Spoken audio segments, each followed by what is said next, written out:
guys, so magluluto na muna tayo ng panibagong recipe. Ang lulutuin natin ngayon ay chicken, tomato, cream with rice. So, tara, luto tayo. So, ayan guys, nagpapainit tayo ngayon ng kawali para sa lulutuin nating manok. Chicken cream and potatoes with cream with rice. So, lagyan na natin siya ng mantika. Mainit na po siya.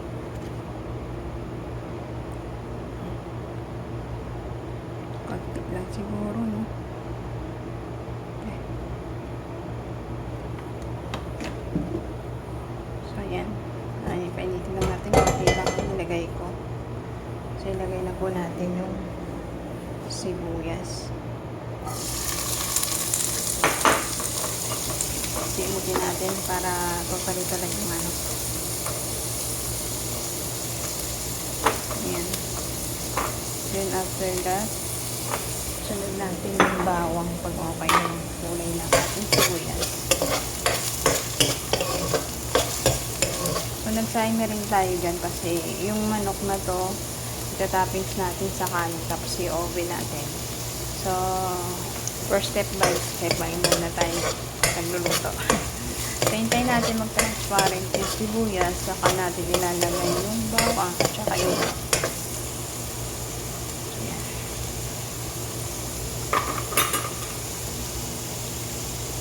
hintayin natin magpalit ng kulay. Parang jowa nyo lang. Madali magpalit sa inyo. Madali kayong palitan. Charot. So, ayan guys. So, ano lang po natin mabuti para maluto po yung ating sibuyas. And then, sunod natin yung bawang. Pok yung bawang.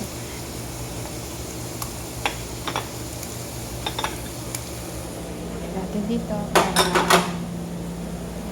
para mabasa mamaya. Then po natin ulit.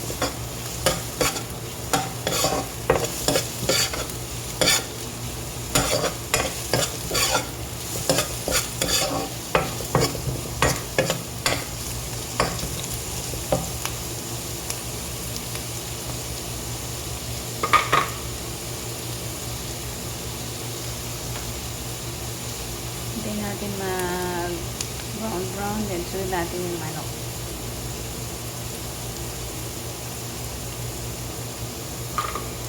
Okay.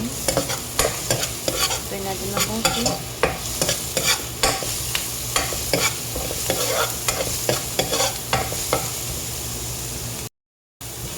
So yun guys, nag-transparent yung ating sibuyas at bawang.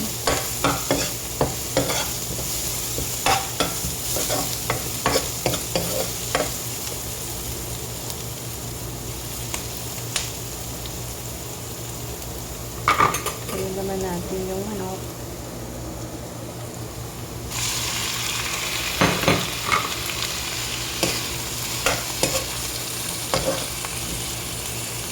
Babalik-balik, huwag lang po.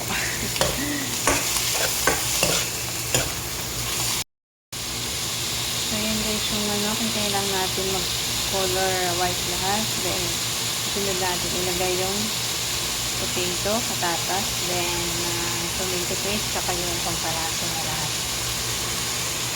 Ano lang natin para transparent ang ilagay na.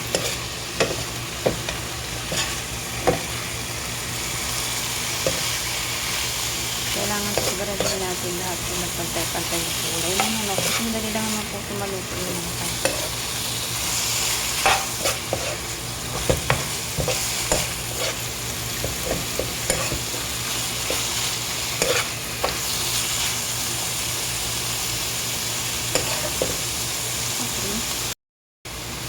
So, ayan po guys. Nag-transparent na po siya. So, lagyan na natin yung patatas natin. Ito. So, tanggalan muna natin sa tubig bago natin ilagay sa manok. So, yan guys. Nilagyan na natin patatas sa manok. So, ihalo natin. Tapos sabay natin na may ihalo yung tomato paste. Saka yung pampalasa.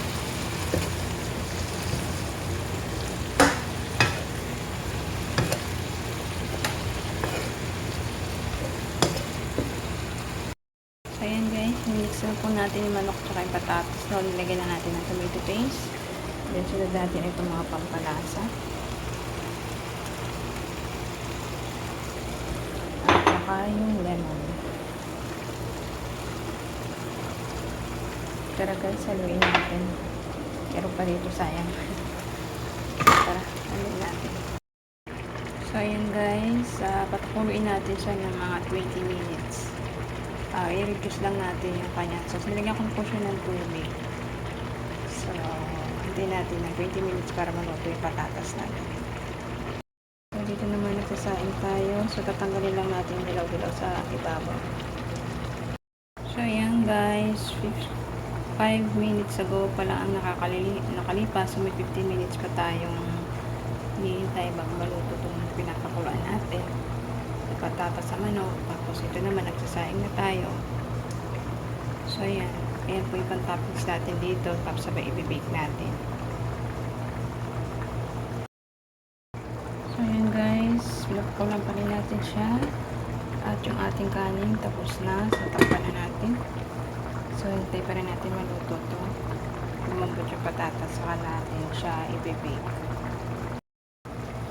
So, ayan guys, 10 minutes ago, matatapos-lulutan ni ating nilulutong idang. So, guys, ayan na po yung ating nilutong idang. Ano na po, reduce na po yung sabaw. So, tara guys, mag-toppings tayo sa kanin at saka ito. So, lagyan natin ng cream tsaka cheese. At saka toppings sa bawang. Tara, samahan nyo ako. Guys, pinagpawisan ako doon sa ginawa ko. Grabe. Guys, sa isang silia or baking pan na pang oven. So, prepare tayo ng kanin. So, ilalagay na natin yung gagawin natin.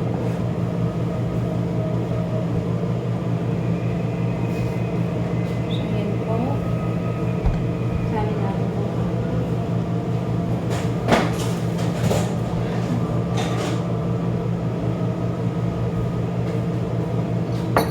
Ilagay po natin kung kanin na nilagay natin dito.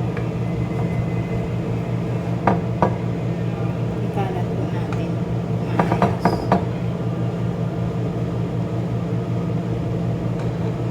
Nagsaing po ako ng dalawat kalahating kanin. Bibig pa naman ito eh.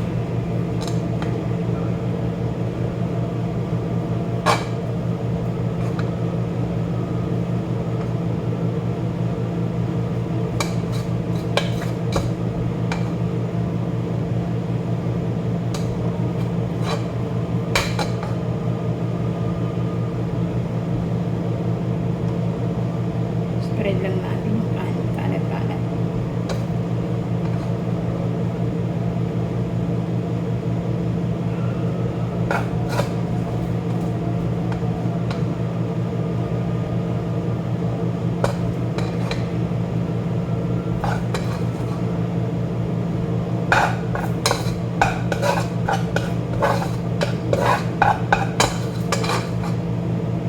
Alam ko, hindi ko ito kasi para nag-laglag yung mga okay sa patatas ito na kanina kasi sobrang tigas pa yun. So, pag-ano ko lang. So, ayan po ang aming kanin. Spread lang natin mabuti na maayos para po pantay-pantay. Tabi natin ito guys. So, lagyan natin siya ng gulay. Ito po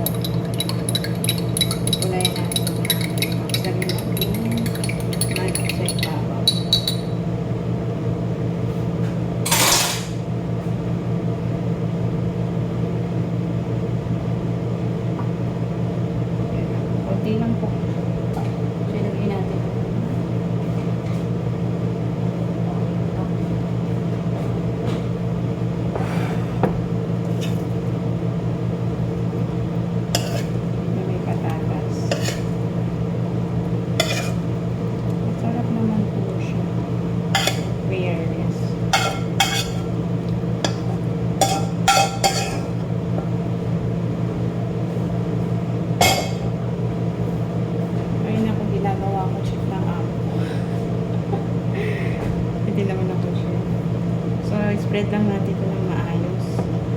So, lalagyan natin siya ng cream at saka ng cheese. Magsasama natin yung cream at saka cheese kasi tatapos natin ito. Tapos i-oven natin siya ng mga 15 minutes. Yung amo ko kasi ginagawa ko yung chef.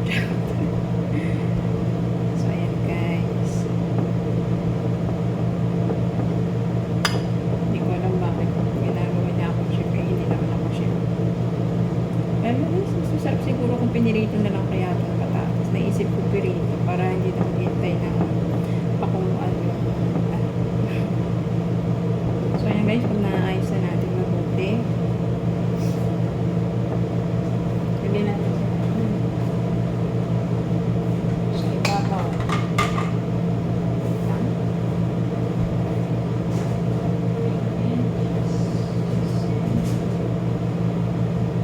So, ito po, gagawa po tayo sa isang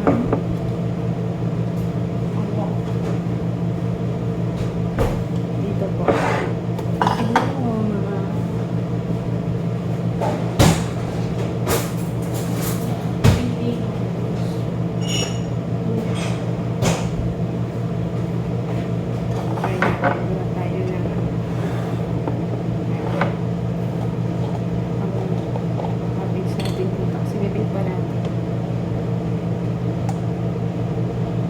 mga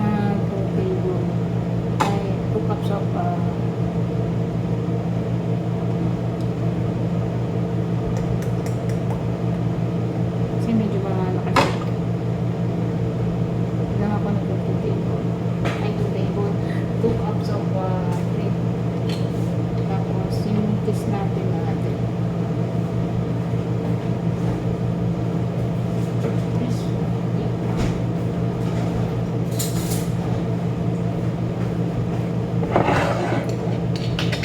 Meron tayong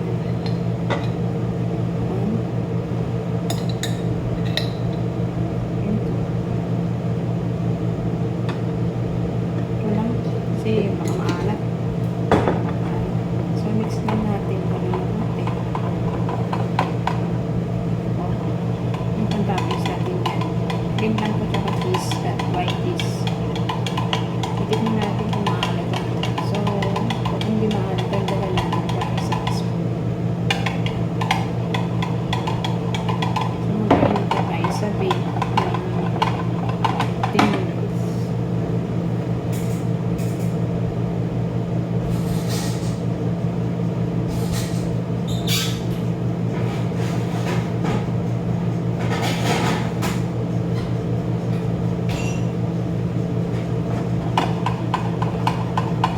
Sorry kung nawala-wala ako guys. Nagano lang ako ng oven ng preheat.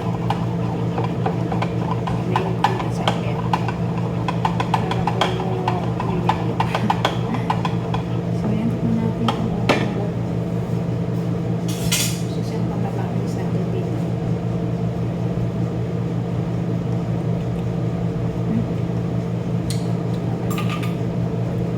Okay na po yung full spoon.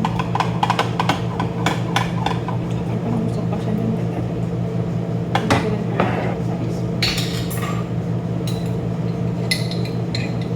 3 tablespoon kung cups of cream.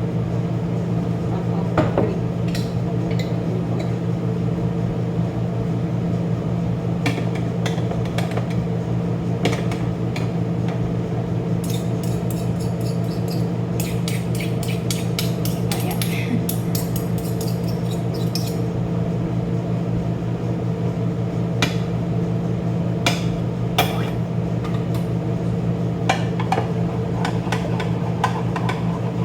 So,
So, ayan guys, i-bake natin siya ng 15 minutes.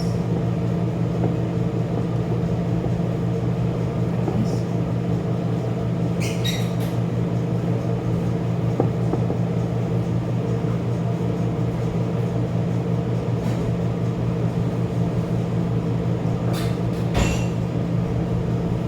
so, ayan guys, na-bake na natin. Tara, tingnan natin. So, ayan na po ating finished product. Thanks for watching.